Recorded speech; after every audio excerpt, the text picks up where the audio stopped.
What about your team? If your team started 0-3 and like, what do we do here? Because we don't want to quit. Like, we don't want to make fantasy not fun. And you're not technically dead. I mean, you have an extra week typically of normal year.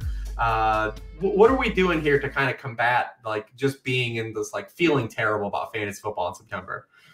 I mean, I think it's tough, but there's a couple things that I always say in this spot. I mean, the first one is you have to do an honest assessment of your team, because sometimes you're 0-3 and you've just gotten a little unlucky. You maybe have gotten unlucky with points against. You maybe have gotten unlucky with your team just not scoring a lot of points because maybe you've had some injuries. I mean, I have a home league team with my college buddies where I had Trey Lance and James Conner and Jerry Jeudy all in the lineup in week 2, and they all leave really early in those games. And yeah, like I had like an 80-point week or 90-point week or something.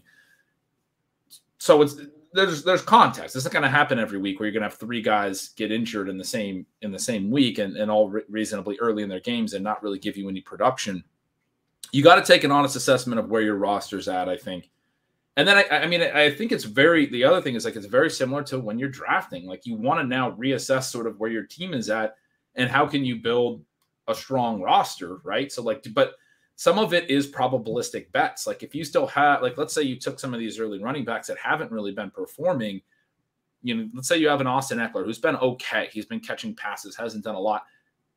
I mean, do you have enough other assets to be moving Austin Eckler or working around Austin Eckler? Are your receivers strong enough, deep enough that like, okay, well, I can buy that Austin Eckler at least has some upside. He can give this roster something. You're trying to build something where you have a path to upside, right? And so whether or not Eckler's probabilistic range fits into your build is going to relate to the whole rest of your roster. But like, if you don't have a lot of RB2 or running back depth, then I'm at 0-3. I'm going, all right, I'm making my bet on Eckler again, just like I'm on draft season. I need this guy to be a star. That's where I'm at. I'm not going to trade him low or anything. I just have to kind of sit tight and hope that this turns around on him. There's reasons that it could. He, again, hasn't been bad. He's maybe not the best example, but he hasn't scored any touchdowns, some of those elements, right? The whole Chargers offense has been so bad. Some things could turn around to where we could start to see some upside games from a player like that. But yeah, you're looking at your whole roster. You're saying, where are my weak points? Am I really thin at tight end? Am I really thin at do I have quarterback issues? Whatever. And you're trying to make bets now with your roster that give you upside at every position, that give you outs to having a really good squad. Obviously, if you're 0-3, you need to rattle off a lot of wins. So you want to be able to at least have upside and paths to upside, weekly upside, hits at every position. So yeah, I think it starts with this honest assessment of your roster, where you're at. If your team has just been getting a lot of points against luck, I don't think you necessarily freak out and start making a bunch of trades because you're 0-3. I think you have to just sort of accept that that's going to happen in fantasy football, ride it out, and that some wins are going to go your way. The biggest thing, though, when you are 0-3, you do need to get wins, right? You can't go 0-4, 0-5, 0-6.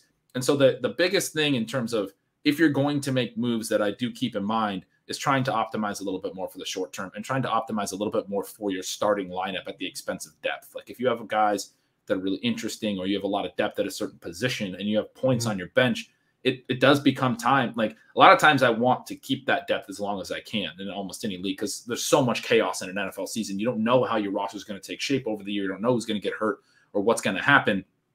But it does become time when you're 0-3 to start to move from the depth to try to fill in holes in your starting lineup. Very, basic fantasy 101, I think, strategy. People are going, oh, I have really good receivers and bad tight ends. I need to trade a receiver for a tight end. But you do want to do that to a degree, because you want to optimize your starting lineup for week 4 to a degree, if you can find those opportunities, because you need to get some wins. Like, you can't just sit on a roster that you think is going to be really good down the line right now. And that might even mean cutting some players that you really like that are stashes rather than holding them and hoping that materializes. Because again, you might need to cut them for a player that can perform this week and optimize your lineup for this week, and then deal with, whether or not you can get that guy back later down the line. Because if you sit at 0-3 and wait on a team to break out that you think has long-term future upside, your season's over before that ever happens. And you don't get any participation medals for having the best team at the end of the year if you're 4-9 or whatever, right? So there's definitely an element where you want to be optimizing for the short term. You might want to be optimizing for your starting lineup at the expense of depth and hoping you'll hit some stuff on the waiver wire to backload that. You don't want to be having a bunch of points and a lot of depth at certain positions while your season is points on the bench and depth at certain positions while your season is basically just being squandered away, right? Yeah, wise, pragmatic words there. Really tough to even add anything onto that. But yeah, I mean, you have to start winning obviously this week. Like trading for a guy that has upside base, like we brought up Travis Etienne, maybe like that. You can't do that if you're on. You can't. Yeah, that's not a move. Like it's a luxury item for teams that are cruising right now.